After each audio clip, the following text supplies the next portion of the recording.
Alhamdulillah, wa ala alihi washabihi ajma'in. Rabbi shrah li sadri wa yassir li amri wahlul 'uqdatam min lisani yafqahu qawli.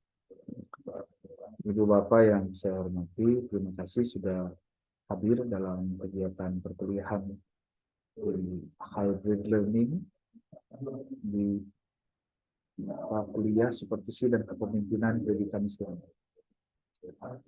Kalau saya nanti mungkin minta waktu dalam satu malam ini untuk menyelesaikan RPS-nya khusus untuk kelas ini, karena memang harus menyesuaikan dengan waktu, kemudian juga dengan jumlah mahasiswa. Jadi saya akan rubah dulu sedikit untuk RPS-nya agar disesuaikan dengan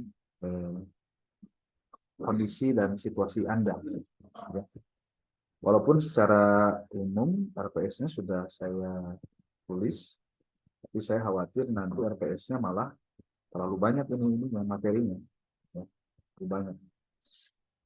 Oke, saya akan share screen untuk istilah supervisi. Karena kita materinya ada dua sebetulnya. Ada supervisi, ada kepemimpinan. Dua hal ini adalah saling berkaitan. Jadi saya share screen dulu untuk di supervisi pembelajaran. Sudah nampak ada di layar slide-nya? Belum? Masih muter, Pak Dokter.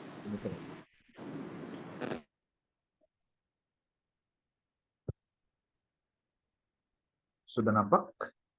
Baik, sudah nampak. Oke. Saya perbesar dulu.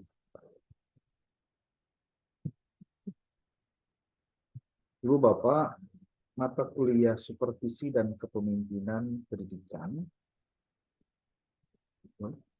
Mulai. Mata kuliah ini adalah mata kuliah yang akan banyak membahas tentang aktivitas supervisi dan kepemimpinan di lembaga pendidikan Islam. Dua komponen dalam supervisi ini, supervisi itu sebetulnya ada dua, Pak. Ada supervisi akademik, ada supervisi manajerial. Saya akan bahas dulu tentang supervisi dalam pembelajaran, berarti masuknya kategori supervisi akademik. Siapa yang melakukan supervisi? Siapa yang disupervisi? Apa yang disupervisi? Kenapa harus supervisi? Itu adalah pertanyaan-pertanyaan yang di antara yang akan kita jawab.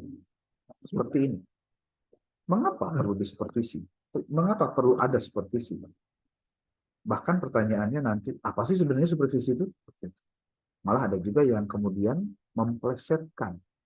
Bukan supervisi, tapi supervicis. Itu kan jadi urusannya karena rupiah. Gitu ya. Nah, Anda bisa lihat dalam slide bahwa kenapa perlu dilakukan supervisi.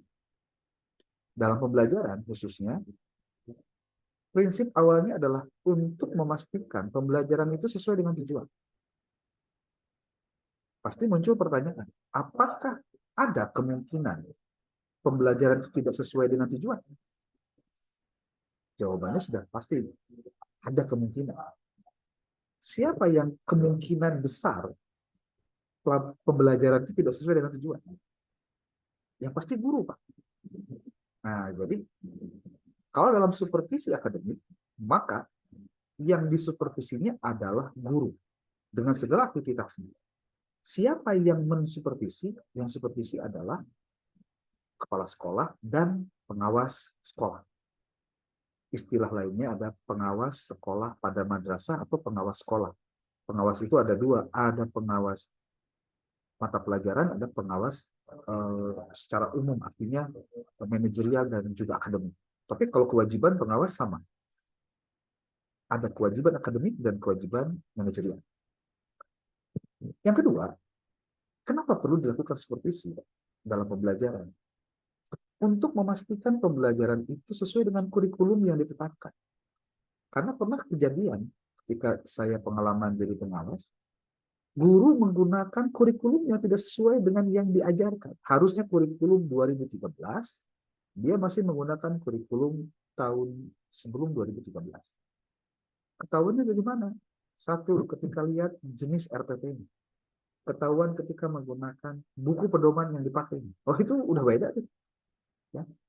Berarti tidak sedikit kejadian guru tidak sesuai dengan kurikulum yang harusnya dia pakai.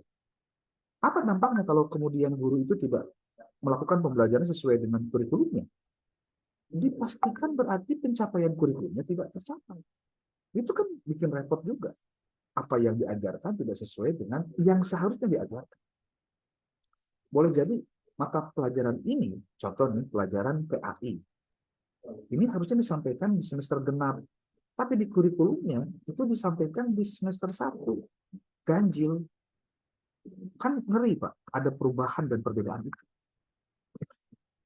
Yang ketiga, kenapa perlu supervisi adalah untuk memastikan pembelajaran sesuai dengan rencana. Nah, itu tadi. Alat ukurnya apa? RPT-nya, Pak. Rencana pelaksanaan pembelajaran. Apakah rencana pembelajarannya itu dilaksanakan dari awal sampai akhir oleh si guru? Nah, itu berarti harus ada yang memantau, harus ada yang memeriksa, harus ada yang melakukan supervisi. Ini yang keempat, meningkatkan mutu capaian hasil belajar secara berkelanjutan. Emang iya? Iyalah. Setiap guru ketika dia akan mengajar, pada saat sebelum mengajar, si kepala sekolah atau pengawas melakukan supervisi, paling tidak ke gurunya itu ada efek, dia harus persiapan terlebih dahulu. Karena merasa ada yang mengawasi.